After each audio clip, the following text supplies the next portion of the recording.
Velkommen til Ripper Ip. Vi laver Talk About Books. TAB. Vi vil lave det til en serie, så det her er nummer 1. Og ja, vi taler bare om bøger. Vi har 9 bøger i alt, fordelt lidt forskelligt. Vi ved godt, det var en meget kikset intro. Vi ved det godt, for vi er desperate nørder. Og vi er altid på forkant med alt. Den første bog er med mig, Ip. Hej hej. Det er rimet. Ej, hvor er jeg genial. Vi er lidt under tidspres så her. Hvorfor rim? Hvorfor taler jeg i rim? What the fuck? Den hedder 21 måder at dø på af Sarah Eckel. Den handler om en 15-årig pige, der hedder Stella. Hun er en af de populærste piger i klassen. Og da hun bliver uvenner med sin bedste veninde. Og så bliver hun lige pludselig meget upopulær. Den er rigtig, rigtig god. Den kan jeg klart. Det er mig. Ja. Jeg vil tale omkring Bartimeus, amuletten fra Samarkand.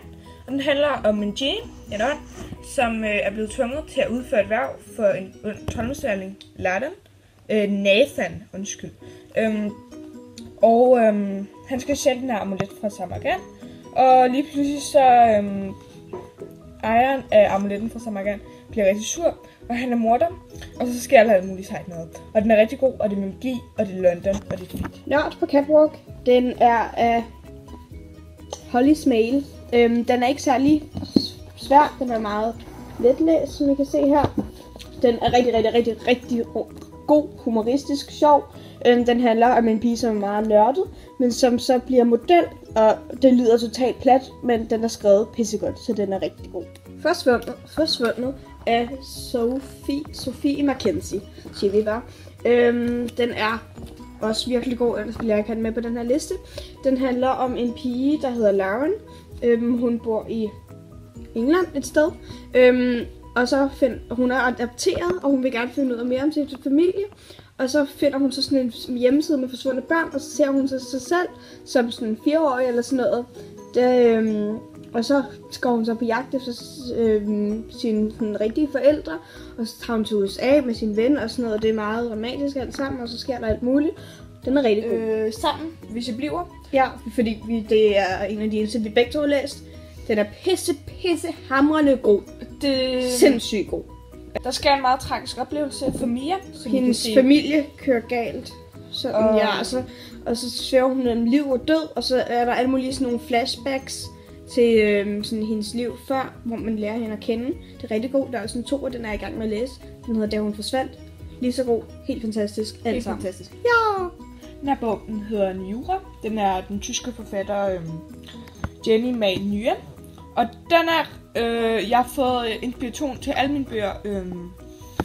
Hun har nemlig skrevet rigtig mange bøger. Den handler så om hende her pigen Niel, som er halv menneske, halv elver, som har fået fundet en eller anden kniv. En sej kniv, som jeg ikke kan huske, det er lang tid siden jeg læste den. Og så skal hun drage ud for at dræbe en eller anden konge og befri nogle muser. Jeg siger sandt er, at den er en svensk Lisa Bjarbo. Den er i Sonar. Den er virkelig god. Den er sådan totalt... Jeg bare tænkte, den er lidt lige meget. Men den er virkelig god. Den har noget sådan helt specielt.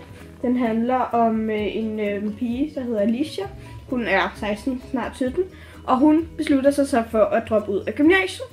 Det er hendes forældre og søskende så ikke så vilde med, men så kommer hun så op og bo hos sin mormor i protest. Hendes mormor, hun elsker sin mormor, hun er sådan totalt og så sker der alt muligt, og så kommer hun så til at arbejde på en kaffebar, hvor hun så møder en, der hedder Isak, den græske gud med smilerynkerne, og hun bliver forelsket i ham, og så bliver de kærester i. Monster, og den har fået idé af Silvan Daut, og det er så Patrick Ness, der har skrevet den, fordi Silvan Daut, hun er død. Alt for den er dystert, ja. Forfatteren er død. Den er skrevet i vinters. Der er forordet, hvor Patrick Ness siger, at den er kun skrevet til Silvan Daut og tegningerne er dystre og alt muligt, og den er fucking dyster. Men indholdet, man skal aldrig bedømme på udseendet. Indholdet, det er en skidegod bog, som jeg læste på en dag, fordi jeg ikke kunne jeg kunne ikke slippe den. Og den fik mig til at stortude så meget. Det her er den bedste bog i hele verden. Det er den store finale, det her. Som stjerner på himlen. Det er simpelthen, vi har begge to læst den fik os begge to til at store tude og ting. jeg græd ikke. Jeg græd. Den fik Rebecca til at stå ud indvendigt. Og til at tænke på en masse ting. Og den er symbolsk, og det er en... Vi elsker symbolske historier og kærlighedshistorier. Vi går amok over den her. Den er skrevet af Jennifer Niven. Respekt til Jennifer Niven. Hun er en fantastisk forfatter. Den er fra 2 synspunkter.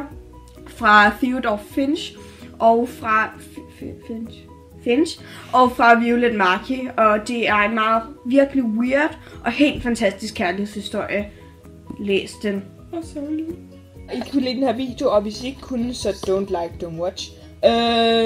Hvis I ikke kan, så lad være med at sladre til andre om, hvor dårlige vi er. Ja.